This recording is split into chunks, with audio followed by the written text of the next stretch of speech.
Yo, j'espère que vous allez bien, c'est votre boy Gazen. Alors aujourd'hui, une petite vidéo vite fait. On va parler d'un sujet très important. On va parler des refus de visa. Qu'est-ce qu'il faut faire quand on reçoit un refus de visa? Qu'est-ce qu'il faut faire et tout? Quels sont les conseils que je vous donne?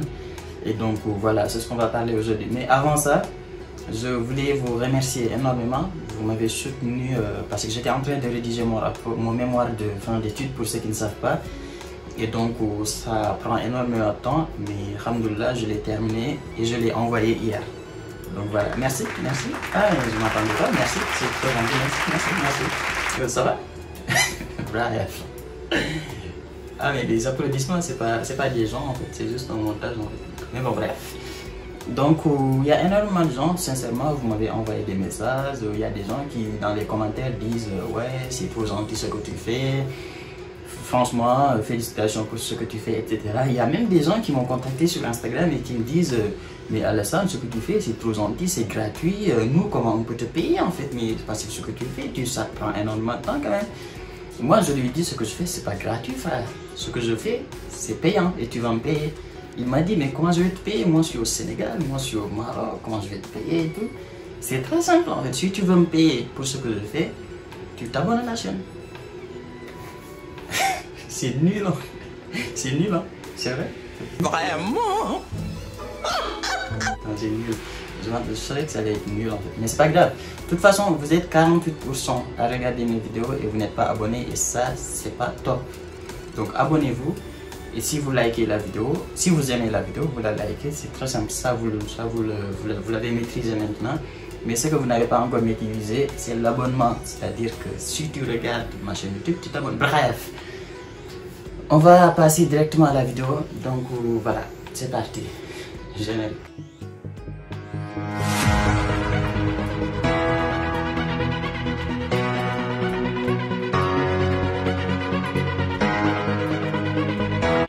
Alors, pour commencer en fait, je voulais d'abord parler de la date du 15 août, cette fameuse date du 15 août.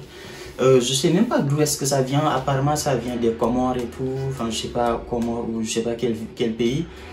Mais en tout cas, ce qui est sûr et certain, c'est que c'est une information qui est en train actuellement de faire le tour des groupes Facebook, Campus France, etc. Donc moi j'étais pas au courant, enfin là comme je l'ai dit, j'étais en train de rédiger mon mémoire et il y a des gens qui m'ont envoyé des messages sur Instagram, j'ai pas pu répondre. Ou bien pour la plupart, j'ai dit que voilà, ne vous fiez pas à cette date-là, c'est pas grave, etc. Mais voilà, je voulais en parler en vidéo, comme ça tout le monde est au courant. Je ne sais pas exactement d'où est-ce que ça vient cette date. Apparemment, les gens disent que l'ambassade de France n'a pas encore commencé à donner les acceptations. Ils vont commencer à donner les acceptations uniquement à partir du 15 août. Donc, je ne sais pas d'où est-ce que vous avez eu cette information-là, mais peu importe. L'essentiel, c'est que moi, personnellement, je ne sais pas les autres, hein, moi, personnellement, je n'ai pas encore vu d'acceptation de la part des pays subsahariens, c'est-à-dire les pays en bas du Sahara. Bref, ce que je veux dire, c'est que les pays de l'Afrique noire, tout ce qui est Sénégal, Côte d'Ivoire, etc., j'ai pas encore vu d'acceptation, mais j'ai vu des acceptations du Maroc. Il y a 2 filles qui m'ont dit qu'ils ont eu une acceptation et un gars, donc ils sont tous marocains, 3 marocains, donc qui ont eu des acceptations. J'ai pas encore vu d'autres pays pour l'instant. Peut-être ça existe. Si ça existe, envoyez-moi un message sur Instagram pour que je puisse voilà, informer les autres que dans leur pays il y a eu une acceptation ou pas. Mais ce qui est sûr et certain, c'est que pour l'instant, il n'y a que pour le Maroc où j'ai vu une acceptation. Je ne sais pas comment ça se fait, mais voilà, c'est le cas. Maintenant, au niveau des refus, j'en ai vu énormément. Même au Sénégal, j'en ai vu pas mal. Il y a pas mal de gens qui m'ont contacté sur Instagram, qui me disent qu'ils ont des refus. Maintenant, qu'est-ce qu'ils doivent faire, etc. C'est l'objet de cette vidéo-là. Je vais essayer de vous donner quelques conseils que vous pouvez faire si jamais vous avez un refus de visa. Mais voilà, juste pour vous dire que cette date du 15 août, ça ne va rien dire en fait. En plus, mais qu'est-ce qu'on s'en fout en fait? Là, le 15 août, c'est quand? Le 15 août, c'est dans une semaine ou 2 semaines. On est quoi? On est le 5 août. Le 15 août, c'est dans 10 jours. Donc, pourquoi vous prenez la tête pour cette date-là? Si c'est le 15 août, tant mieux, vous aurez votre réponse. Le 15 août, si ce n'est pas le 15 août, vous aurez votre réponse bientôt. Mais vous vous prenez la tête en fait pour des choses qui n'ont absolument aucun intérêt, enfin qui ne servent strictement à rien du tout. Faites comme moi. Moi, ma philosophie, c'est quelque chose que je ne contrôle pas. Je ne me prends pas la tête pour ça, en fait. C'est des choses que vous ne contrôlez pas, en fait. Tu ne contrôles pas les dates de réponse de l'ambassade. Tu ne sais pas. Toi, ce que tu dois faire, c'est que sur les choses sur lesquelles tu peux avoir une influence, les choses sur lesquelles tu peux impacter, ce sont ces choses-là sur lesquelles tu dois... voilà, apporter, voilà, je sais pas moi, ta main d'œuvre sur lesquelles tu dois apporter quelque chose pour essayer de le solidifier. Par exemple, ton dossier. Fais en sorte de déposer un dossier en béton. Fais en sorte d'avoir un garant qui est, qui va te permettre d'avoir ton visa. Fais en sorte d'avoir un logement qui est fiable, un garant qui est fiable, ou bien un compte bloqué, ou bien un avis, etc. Tout ça, j'en ai parlé sur mes vidéos, je ne vais pas en reparler.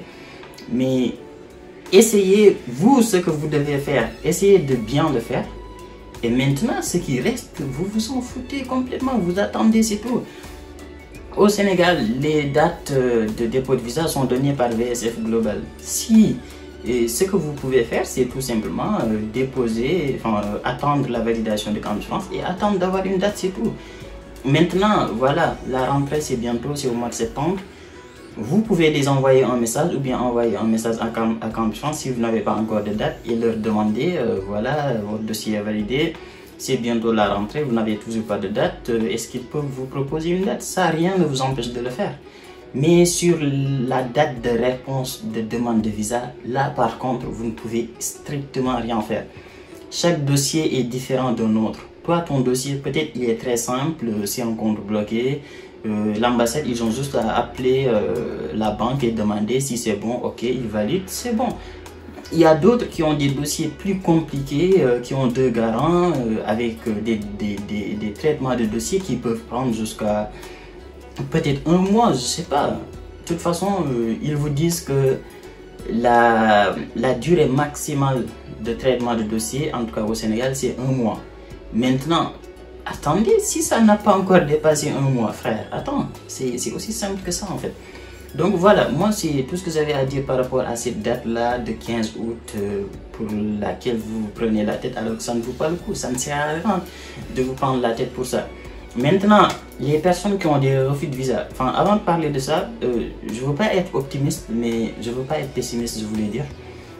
Mais voilà, cette année, c'est chaud en fait. Cette année, c'est vraiment...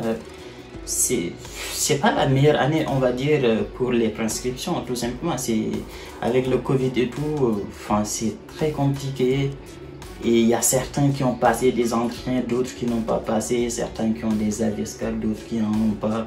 Je sais pas comment ils vont traiter les dossiers au niveau de l'ambassade. Tout ça, c'est compliqué en fait. Donc, vous, comme je l'ai dit, ce que vous avez à faire, c'est ce que vous pouvez faire. Faites-le bien. Maintenant, le reste, vous ne pouvez pas le contrôler. Laissez l'ambassade faire son travail. Maintenant, ce que je vous conseille par rapport au refus de visa, c'est aussi simple que ça. Il y a des recours. On va parler de recours. Il y a des recours en cas de refus de dépôt de visa, comme les recours de prescription. Vous savez ce que je pense?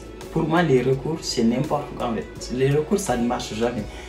Après, je sais pas, peut-être ça a marché pour une personne dans le monde ou bien pour 3 personnes. Mais en général, ça ne marche pas. Donc, ne vous fatiguez pas. Pour les recours de prescription, j'avais dit que je n'allais jamais en parler sur ma chaîne YouTube.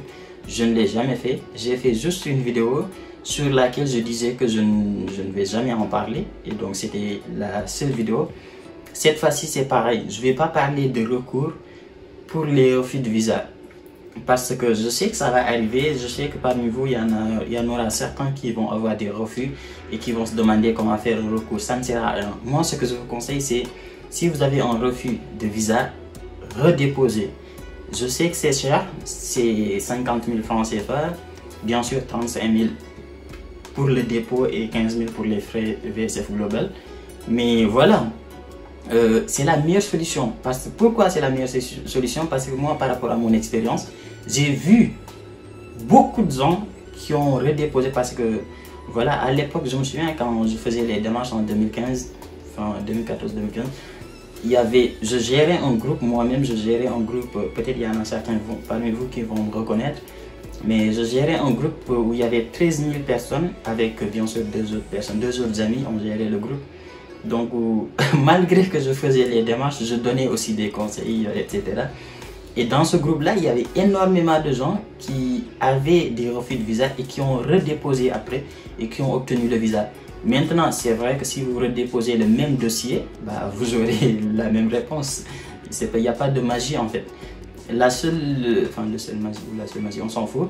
Ce que vous pouvez faire par contre, c'est si vous avez un refus, vous avez les motifs de refus. Il y a 7 motifs de refus. Je ne vais pas faire une vidéo sur ça parce que je ne vous prends pas comme des enfants. Parce que enfin, je sais pas, moi, genre, vous êtes des étudiants. Je ne vais pas vous faire une vidéo où je vais vous expliquer les motifs de refus. Ça veut dire ça, ça veut dire ça, ça veut dire ça. Vous le savez. Chaque motif de refus, vous savez ce que ça veut dire. Vous savez. Maintenant, ce que vous pouvez faire, c'est si vous avez un motif de refus, vous regardez votre dossier, vous le savez. Toi, quand tu déposes ton dossier, tu sais, il y a un point sur lequel tu te dis, là, je ne sais pas trop si ça va passer ou pas, là, je ne sais pas trop si ça va passer ou pas, mais tu déposes quand même. Maintenant, si tu as un refus, tu sais que c'est à cause de ce document-là. Dans 90% des cas, tu sais que c'est à cause de ce document-là. Essaye de le changer tout simplement. Si c'était un logement qui était à 140 km et que tu t'es dit, ouais, je vais quand même tenter, ça n'a pas marché, essaye de trouver un logement qui est à 10 km. Si c'était un garant qui gagnait 1500 €, tu t'es dit, ouais, c'est le seul garant que j'ai pas le choix. Tu déposes, tu as un refus, tu sais que c'est à cause de ça. Refais un autre dossier, trouve-toi un autre garant et redépose, c'est tout en fait. Vous savez, généralement, vous savez ce qui n'a pas marché dans votre dossier. Maintenant, voilà, comme je l'ai dit, ça peut coûter cher, c'est 50 000 francs CFA. Pour le Maghreb, je ne sais pas c'est combien, mais en tout cas, voilà, il y a une petite somme à dépenser. C'est le risque à prendre et de redéposer derrière. Donc voilà, moi c'est vraiment le conseil que je vous donne. Si vous avez un refus de visa, redéposez une demande de visa. Maintenant, il y a certains parmi vous qui sont têtus ou bien qui jouent les magouilles et tout, genre qui vont changer de passeport pour ne pas avoir le refus et tout sur le passeport. Je ne sais pas si ça se passe toujours comme ça. Parce que moi, à l'époque où j'ai fait les démarches, il n'y avait pas de motif. On te refuse, tu ne sais pas pourquoi on t'a refusé. C'était encore pire. Et pourtant, il y avait des gens qui redéposaient et qui avaient le visa en modifiant certains documents. Et voilà, je ne sais pas également comment ça se passe maintenant parce que moi, à l'époque, on te tamponnait refus sur ton passeport. Maintenant, je ne sais pas si on le fait toujours. Mais voilà, à l'époque, il y avait des gens qui changeaient de passeport, qui déposaient une demande de perte, je ne sais pas quoi, de passeport pour avoir un autre passeport où il n'y a pas le refus pour pouvoir redéposer et penser que ça va passer. Ça peut passer, mais ça ne sert strictement à rien parce que voilà, même si sur votre passeport il n'y a pas le tampon refusé, il faut savoir que votre numéro de passeport n'a pas changé. Et quand vous allez déposer le visa, eux ils ont des ordinateurs, ils vont rentrer votre numéro de passeport, ils vont savoir, ils vont avoir tout votre historique sur leur ordinateur, donc ils savent que tu as déposé il y a 15 jours. Donc voilà. Et juste autre chose, je pense à vérifier, mais entre deux dépôts il y a un délai. Par exemple, si tu as déposé le 15 août et que tu as un refus, si tu veux redéposer, il faut attendre, si je ne me trompe pas, 1 semaine ou 2 semaines. Donc renseignez-vous. Donc voilà, moi c'est vraiment le conseil que je vous donne si vous avez un refus. Maintenant, les 7 motifs de refus, je ne vais pas faire une vidéo sur ça, je ne vais pas vous expliquer ça, ça sert à rien. Et voilà, je vous prépare d'autres vidéos. Aujourd'hui d'ailleurs, je devais faire une vidéo sur les jobs étudiants parce que je pense que c'est important. Ça fait 5 ans que je suis en France, je peux vous dire qu'en termes de job étudiant, j'en ai fait. Oh putain, j'en ai fait. Et j'ai des expériences à vous raconter, donc... n'hésitez pas surtout à vous abonner, les nouveaux, I see you, likez la vidéo, abonnez-vous, c'est important en fait, c'est la meilleure manière de me soutenir, c'est la meilleure manière de me dire merci, c'est de vous abonner sincèrement. Donc voilà, si le bouton est rouge en bas, si tu descends un peu et que c'est rouge et que c'est marqué s'abonner, mon gars, tu n'es pas abonné, il faut cliquer. Par contre, si c'est marqué abonné et que c'est gris ou blanc, bah là c'est bon, ça veut dire que tu es en vrai. C'est chaud, hein? On est des forceurs, voilà, on est des forceurs. Mais on va forcer, hein, parce que voilà, c'est comme ça. Bah écoute, tu prends ton temps mon gars, tu fais des vidéos, les gens ils s'abonnent pas mais gars, on va forcer hein. T'es un forceur, oui je suis un forceur, et alors tu vas faire quoi? On va se tâter? Bah viens on va se tâter. Bon allez, prenez soin de vous et on se dit à très vite pour une nouvelle vidéo. Ciao.